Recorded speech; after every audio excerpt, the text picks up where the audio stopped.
Welcome to Your Strata Property, the podcast for property owners looking for reliable, accurate, and bite-sized information from an experienced and authoritative source.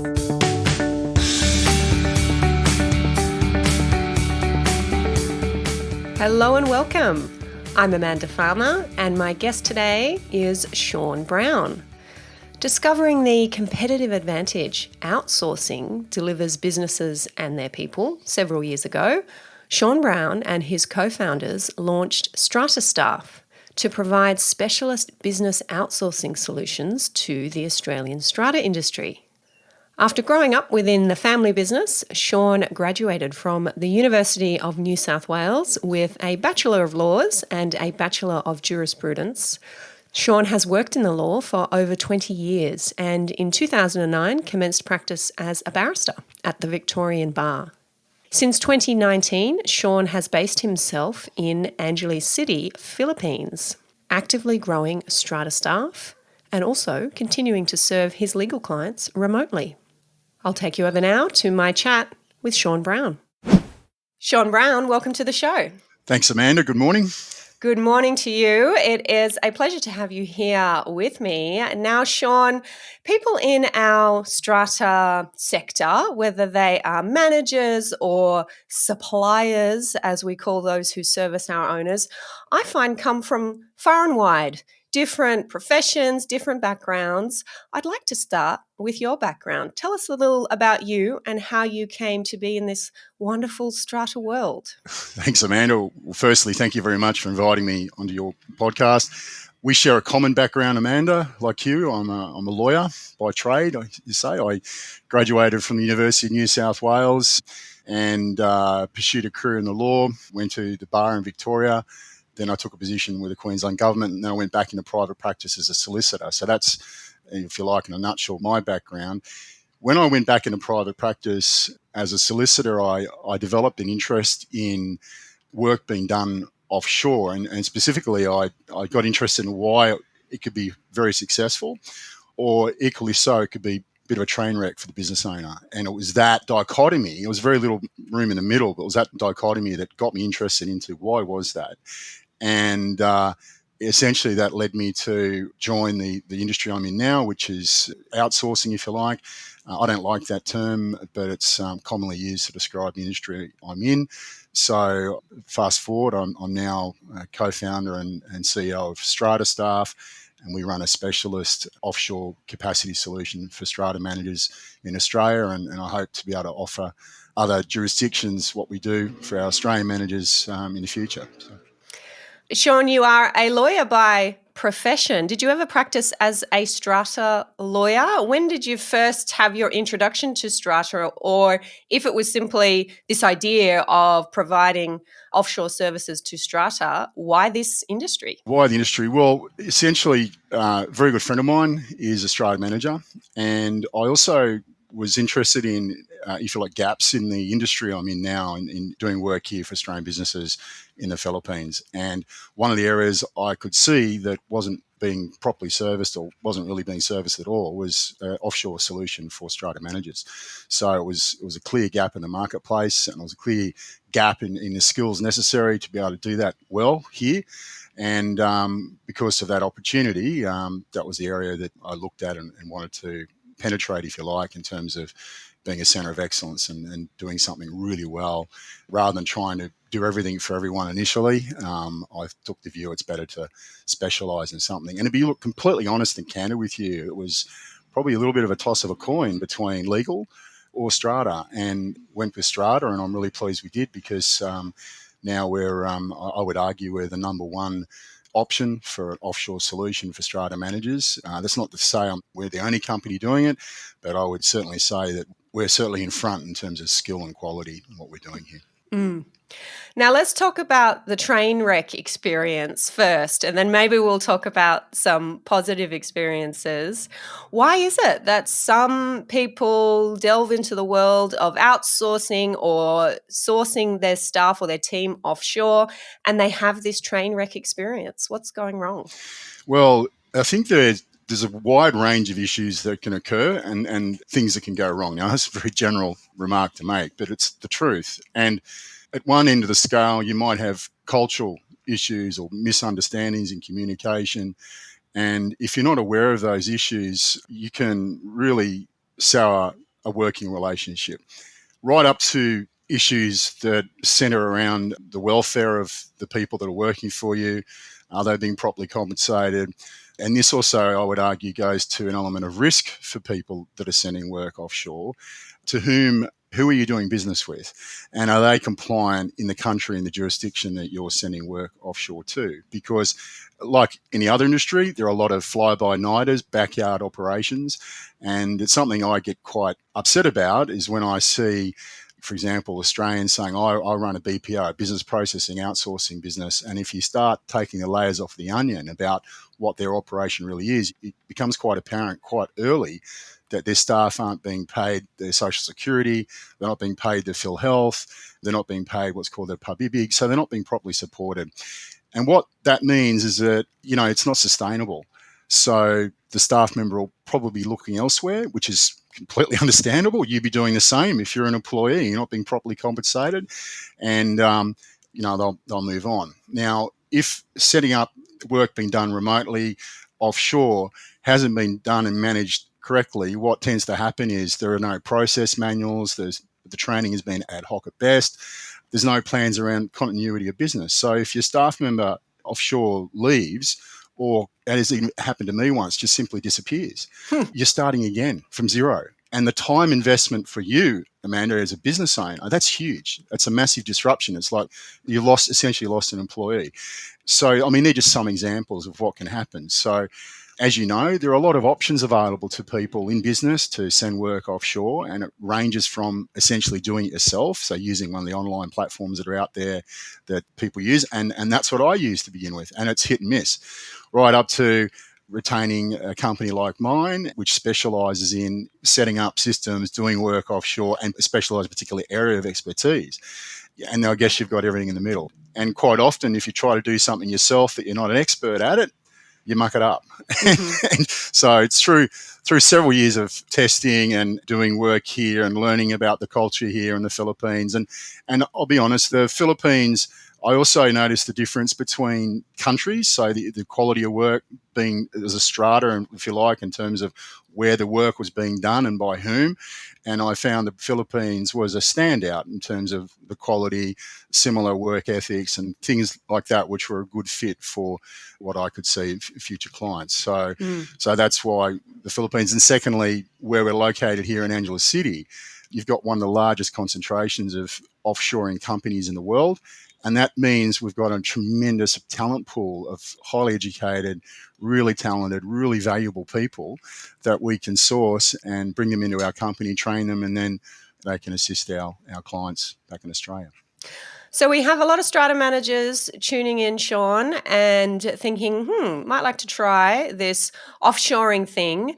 What is it exactly that your staff do for strata managers and their businesses?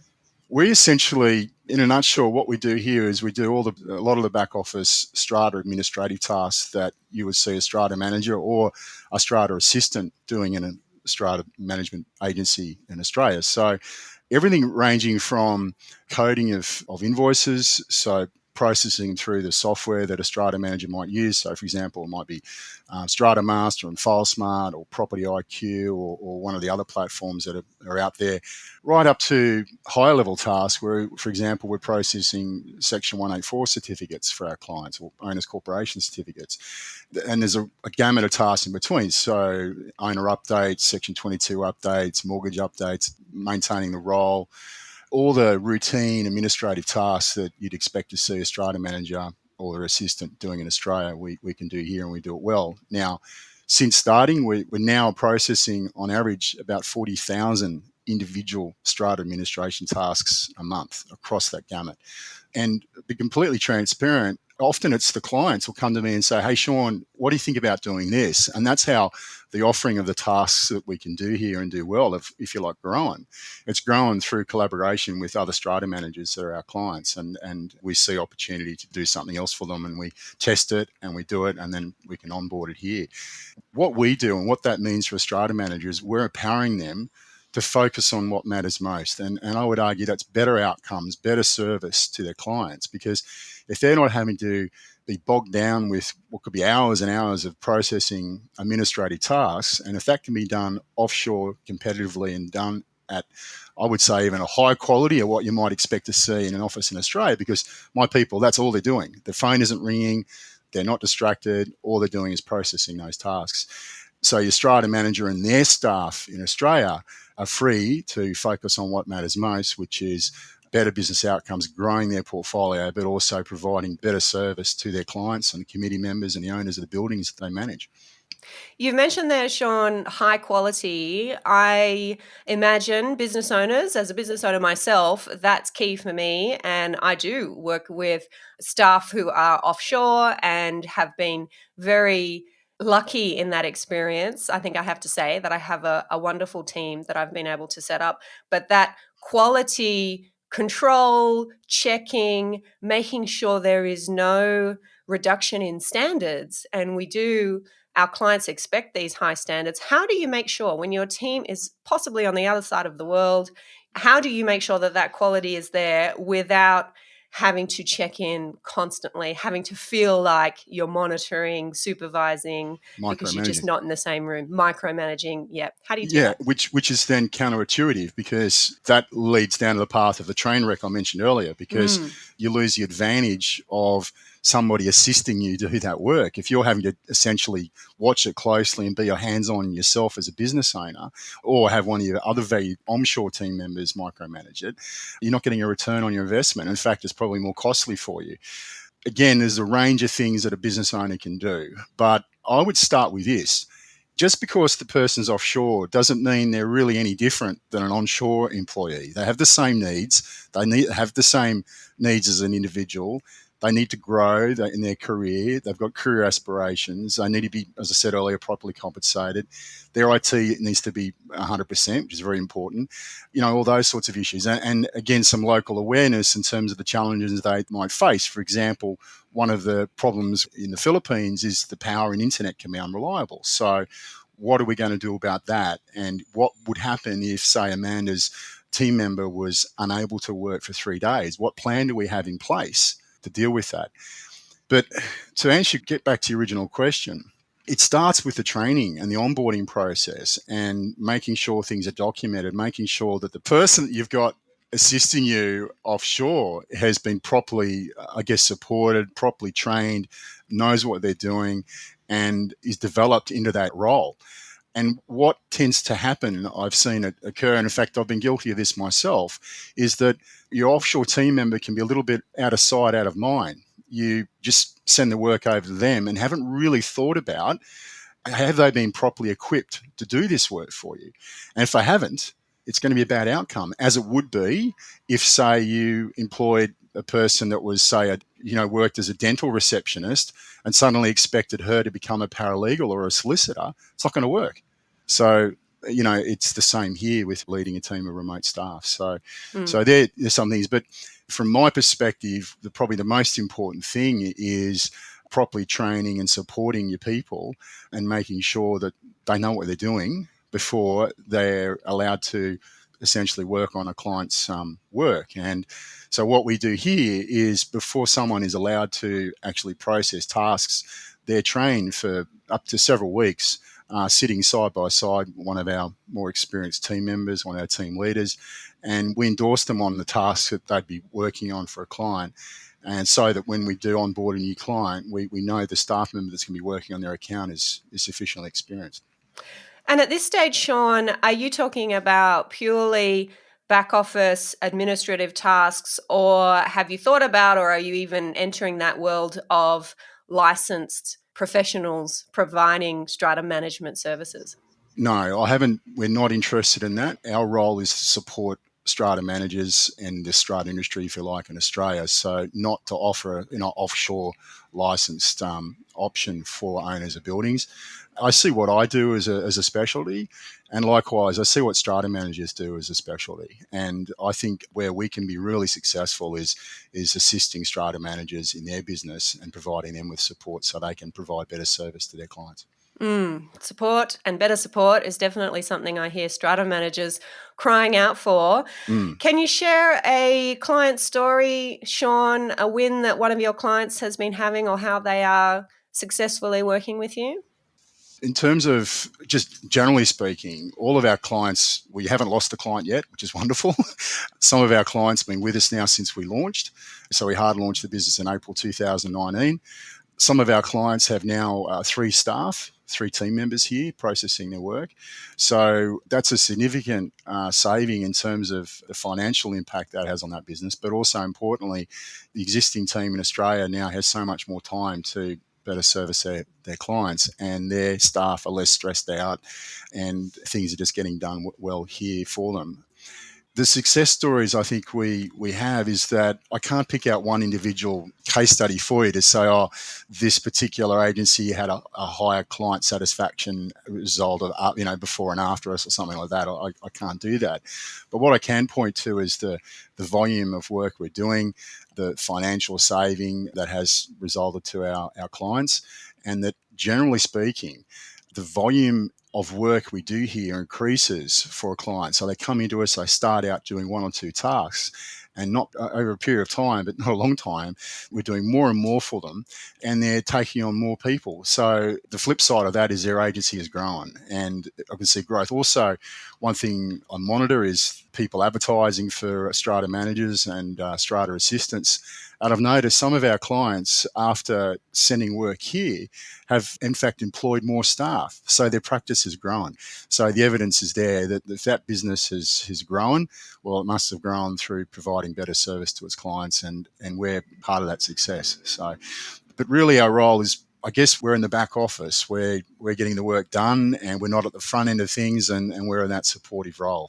And I would really love to see more strata management companies, strata managers taking up this opportunity to explore offshore options. Some businesses might find it's not for them, but I think there'll be plenty of businesses out there who will find that it is for them. I've already said I have a virtual team, I call them, in the Philippines, and they are well known to many of our listeners, Pia and Rochelle, who help me out here. And a lawyer, you would think, Shawn, maybe the last person who would successfully have a virtual team, but I certainly couldn't live without them. They've been serving me very well That's for awesome. the last few years. And I do endorse 100% everything you've said about having procedures in place, having those strong connections, treating your virtual team just like you do your onshore team, as you call it, whether it's your Sydney team or your Melbourne team, and making sure that they are a part of your business the same way all of your people are.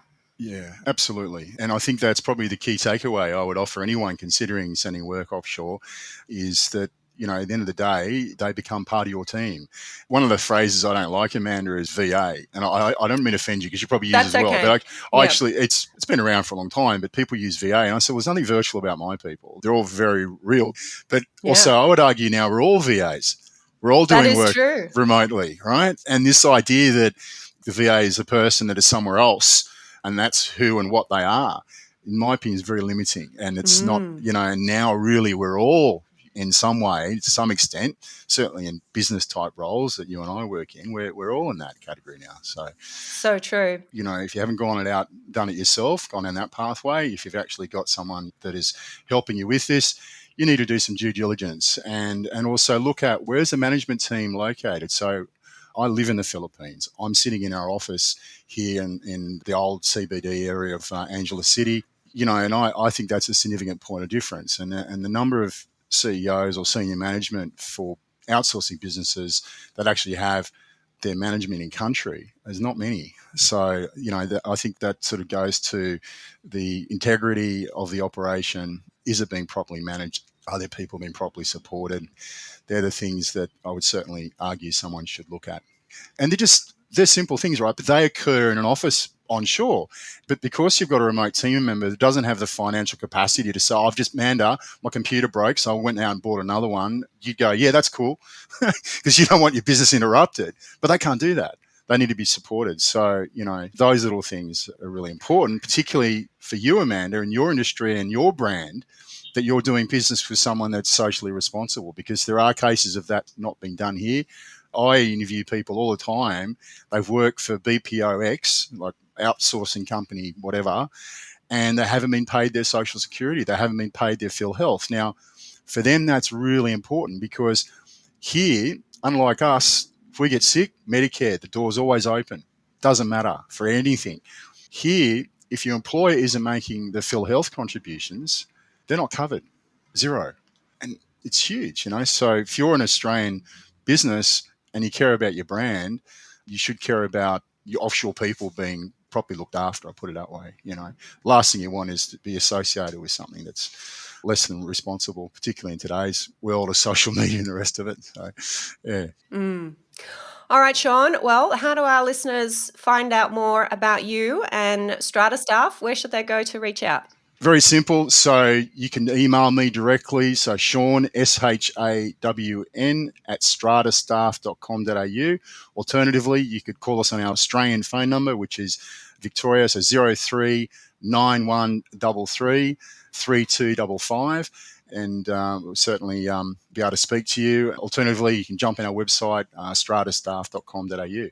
Fantastic. And you are serving strata management companies right around Australia?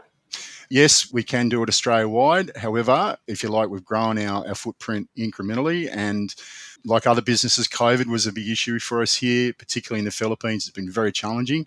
So we had to sort of slow down our growth, because training staff was very difficult. Recruiting was very difficult. So we haven't grown as quickly I would have liked us to have grown since April 2019. And so most of our clients are currently based in New South Wales. We've just taken on another client in Victoria. But I'm certainly keen to assist strata managers throughout Australia. And whilst the legislation has its differences, I would argue many of the processes we do here are similar between jurisdictions. So, for example, if we're not doing that particular task in that particular jurisdiction, it's probably very similar to what we're currently doing in New South Wales and other places. So. Fantastic. Similar processes, similar problems we have right across our strata jurisdictions. Well, it's been fabulous chatting to you today, Shawn. Thank you so much for your time, and I wish you all the best. Thank you very much, Amanda. It's been a real pleasure. Thank you. Thank you for listening to Your Strata Property, the podcast which consistently delivers to property owners reliable and accurate information about their strata property. You can access all the information below this episode via the show notes at www.yourstrataproperty.com.au. You can also ask questions in the comments section, which Amanda will answer in her upcoming episodes.